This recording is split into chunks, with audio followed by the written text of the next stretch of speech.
The Ice and Flame Tempest Trials is finally coming to a close with the finale. Ascended Furim and Ascended Legion are duking it out. Meanwhile, we got some fun rewards to earn. As usual, if you score the max of 50,000 points, you can earn up to 42 orbs, 11,000 feathers, and 80 sacred coins. This month you can get 50 Ephraim 12 divine codes, and you can get 1 fire and 1 Asher blessing for Atrian Thor. For circuit seals, we got Spur, Speed, and Res, and Darting Breath. Finally, our last reward unit for the year is Winter Ignatz. He is the last official student from 3 houses to get added to Fae, but we'll for sure see these seasonal only characters get added in their regular attire eventually. You'll be able to pick up a 4-star and 5-star copy, and we'll talk about it more later on. Let's first discuss our 2 new Sacred Seals. First up is Spur, Speed, and Res 2. Grants plus 3 speed and resistance to adjacent allies during combat. Spur buffs aren't that bad, but for a long while now, everyone seems to prefer the 2 space buffing range of drive type skills, and we've even seen joint drives enter the fray too. If they want Spurs to make a comeback, they either need to make them have higher stat boosts to accommodate, or they need to add more effects like Infantry Breath or Infantry Hexblade, although even those types of skills are quite rare as well. If you do want to use the Sacred Seal, it does only have 1 upgrade I believe, and you can pair it with the C-Skill version if you have spare Tanyas. Spurs aren't terrible, but we have a lot of other stronger Sacred Seals to upgrade first. Now, a seal you won't need to upgrade at all is Darting Breath. I highly recommend you get it in the Tempest Trials because Breath A skills are extremely powerful and fun Sacred Seals. For Darting Breath, if the foe initiates combat, you gain +4 speed and special cooldown charge +1 per attack. We already have Steady Breath as a seal, so there's another stat variant.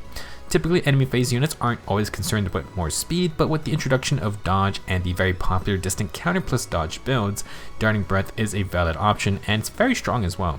In the case of our recent Grand Hero battle unit, Yen Fei, he has both of those abilities on his weapon. While he would love more stats from seals like attack and speed solo, if you want Yen Fei to spam out specials, then Darting Breath is a neat alternative, and you get a little bit of bonus speed for dodge or to dodge more effectively.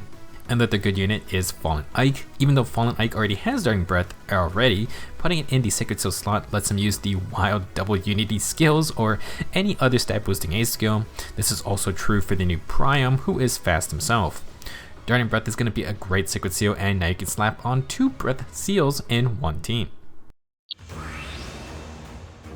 The winter festival's once a year, right? Let's make the most of it. All right. A gift. Could I interest you in some paints? Or drawing paper?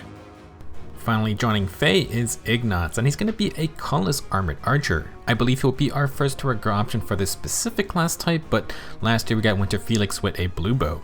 Like Felix, Ignatz is going to be quite speedy for an armored unit. He has 42 HP, 35 attack, 40 speed, 31 defense, and 37 resistance. 40 base speed on an armor unit is always a bit concerning because of certain armor B skills, and just in general with their higher BST, they get a good amount of everything while being fast. For Ignatz, his speed and resistance are both solid, but his attack and defense are definitely low for an armor unit. 35 base attack is not terrible, but it's certainly not very high for armors in general, and only 31 defense is a bit concerning too. Winter Ignatz has a bit of an unusual stat spread, but he can definitely make it work. He does actually try to patch up his attack and defense stats via his inheritable weapon, the Tannenbow Plus. This 12 might bow is an attack and defense unity bow. Just like Manuela's rapier, this bow grants +5 attack and defense if you're within 2 spaces of an ally, and you gain double the amount of stats based on any attack and defense debuffs active. With Ignatz specializing in speed and res, Tannenbow gives him more attack and defense, so it's a nice complement to his stat spread if you're looking for a more balanced unit. With high base speed, that is always a fun time, and with armor skills, things can get really annoying for an enemy. In general, Tannenbow Plus is a pretty good weapon and allows any archer to run the double unity skills if they want. If you aren't a fan of depending on debuffs to proc unity though, then Ignatz has a lot of other strong options available. For the rest of his base kit, Ignatz has a few surprises. He comes with the base rally attack and speed, and this is actually very important because this dual rally combo is only on 5-star only units. This makes it very hard to get the rally attack and speed plus version, which then lets you inherit more skills from other units. For example, we got a couple ephemeral combat manuals with rally attack and speed plus, like Hollow and Lava Shell. If you use Ignatz, you can get rally attack and speed, and you can then use Lava Shell to get the plus version and all 3 tiers of speed and res ruse. That lets you get the full dual rally plus and ruse combo. If you aren't going to use Ignatz, he's quite valuable for his bow and rally attack and speed. Now, for other skills, he's going to come with speed and res form 3, technically a rare A skill, but Roshea also has this skill, and he demoted a little while ago. Last, at 4 stars, Ignatz will have Defense Tactic, also not really a huge deal since Mustafa's has on him in the low rating pool. Overall, Ignatz's base kit at least works together. He can double buff with rally and tactic skills, and his bow grants more tech and defense while he bolsters his speed and res further. Not too shabby. For merging purposes, his neutral nature is going to grant plus 1 HP, speed, and res. This adds to his strengths more, and Ignatz does not have any super boons. If you want, a speed boon would be quite nice for any extra bit of speed, but you can pretty much go with any of his stats for boons, especially now that we have Ascendant Florets in play. In terms of comparisons, there are not a lot of armored archers to begin with, and the only other free one is Winter Felix from last year. Felix is a blue archer though, so that's another difference between the two of them. In terms of stats, Felix is also quite fast, but Ignatz has him beat. Felix will focus on more HP and attack, while Ignatz has a ton more base res. Generally speaking, if you only care about speed, Winter Ignatz should be just as fun as Felix. Some issues I can see for Ignatz is base attack, so that's something I think you should try to boost up a little bit. Compared to other 5-star armored archers, Ignatz is pretty comparable to dual Marth. Marth has even less defensive stats though, so Ignatz may be better if you're looking to use him to utilize the new save skills. In general, Winter Ignatz is pretty unique, although there's not a lot of competition to begin with. He is our only heroic row colorless armored archer at the moment, and that's probably going to stay true for quite a while. If you just want a budget build for Ignatz, he can keep everything in his base kit. His base speed is great for general combat, and the Tannenbow plus shores up some of his attack and defense issues while also having unity for both stats. With speed and res form, Ignatz can be pretty annoying for mages, and you could add even more with a secret seal, or you can instead grab extra attack and defense to fight physical damage foes. If you don't have a premier armor only B skill, dull ranged isn't a bad pairing with Tannenbow. You get Unity to counter attack and defense debuffs, and Ignatz disables field buffs on ranged foes. If you want to go for a buffing route, then he can use a Link B skill with a movement assist like Swap. For easy stats, there is always things like Fury 3, Bonds, or Stance skills. Attack Smoke or Oddspeed Wave could be optional C skills if you're looking for some debuffs or buffs. Now, there are a few interesting quote-unquote budget skills for armor units. In the last 3 months of Ephemeral Common Manuals, we've seen Bold Fighter twice, and while Ignatz can get his own doubles with his good base speed, there's nothing wrong with guaranteed follow-up attacks and extra special cooldown. For Mario, you can also grab attack and speed Ideal 3. It's not the Tier 4 version, but this gets you the stats for both phases, has no positioning requirements, and armor units can proc it via Armored March or Armored Boots. You can do some fun budget builds with Ignatz's stats spread, but for armor units, it's really tough to ignore their own premium specialized skills, so I think if you're going to build them, you definitely want one of those.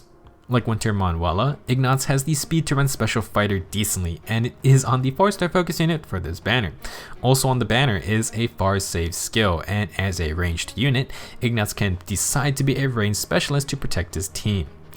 If you want to combine both with an A skill like Distant Defense 4, and you get a ton of effects. This build would have attack and defense unity, disable enemy field buffs, you get extra special charge, inflict a guard on the enemy, and you have the save skill to protect the team. With his high speed, Ignatz can be quite a troublesome unit. Although this setup lacks extra speed skills, you may instead want a speed boosting Sacred Seal with team buffs, but Ignatz could also just use something like Crafty Fighter instead of Special Fighter. It is kinda hard to fit in a tier 3 dual stance unless you overlap guard effects.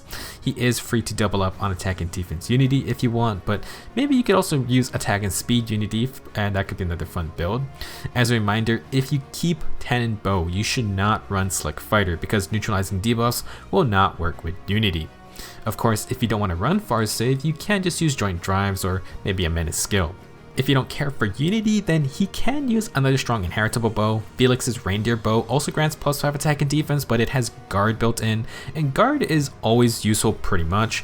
If you want to go for the Spendthrift Bow route, then Ignatz can also pick up Close Foil, and you could run close counter builds for sure. Would also be especially annoying with Special Fighter and his high base speed. If you want a more offensive unit, then Ignatz can take advantage of Brave Bows, including the new recent Ninja Yumi Plus, which since he has high speed to proc its extra damage effect. This would be great with Armor March teams, Menace skills, and Bold Fighter for the special spam. However, there is also the very rare Daring Fighter from Dual Marth. I kinda forgot about it, but with the introduction of Hardy Fighter from Ascended Fjorm, that skill gives army units defensive no follow-up. Daring Fighter from 2 years ago actually gave arm units offensive no follow-up, and it has desperation built in too. Like our infantry archers, Ignatz could use brave bows to quad without being stopped by follow-up prevention, and he could also hit all 4 attacks in a row if he's in desperation range. To be fair though, Bold Fighter gets you similar results when facing follow-up prevention on slow units because defects cancel out, so really it just comes down to either wanting extra cooldown reduction per hit or desperation. Both are quite powerful, but Bold Fighter is way more obtainable as we just mentioned, and bonus cooldown is deadly even when you're on full HP. Honestly, I think Daring Fighter may have came out too early, especially when you look at the craziness that is Hardy Fighter. Maybe if it gave offensive no follow-up on both phases, it could be more valuable. Overall, this is an excellent Tempest Trials in the Ice and Flame story. For Sacred Seals, Spur, Speed and Res is okay, but not a must upgrade, while Darting Breath is ready to go without needing any coins at all. It's also an amazing skill. For Winter Ignatz, he is our first heroic rogue colorless armored archer, but it's already a pretty rare class type as is. Compared to Felix from last year, Ignatz focuses on speed and res, while Felix sports higher attack and physical bulk. If you enjoyed Felix, then I think Ignatz will also do well, and if you give him some premium skills, his Tannenbow Plus is a solid weapon and a nice counterpart to Felix's reindeer bow. You can now choose between attacking defense unity or guard effects, both are useful, especially on armored archers. If you do want to build Ignatz, there are 2 prime armor skills on the Winter Banner, which has sparks available. Special Fighter is always an annoying skill on pretty much any unit, and if you want, you can then get Far Save as well. If you just use Special Fighter, Ignatz can be a more mixed phase threat with higher speed investment, but with Far Save, generally you're going to be focusing on enemy phase combat. If you can get the premium armor skills, pretty much any armor unit can become quite powerful. That'll be it for this Tempest Trials event. Go get those rewards, and if the 42 orbs is not enough for you, keep in mind we're getting a New Year's Tempest Trials in about 2 weeks. That's another chance to stock up on more. Have fun with Winter Ignatz, and I will see you guys in the next video.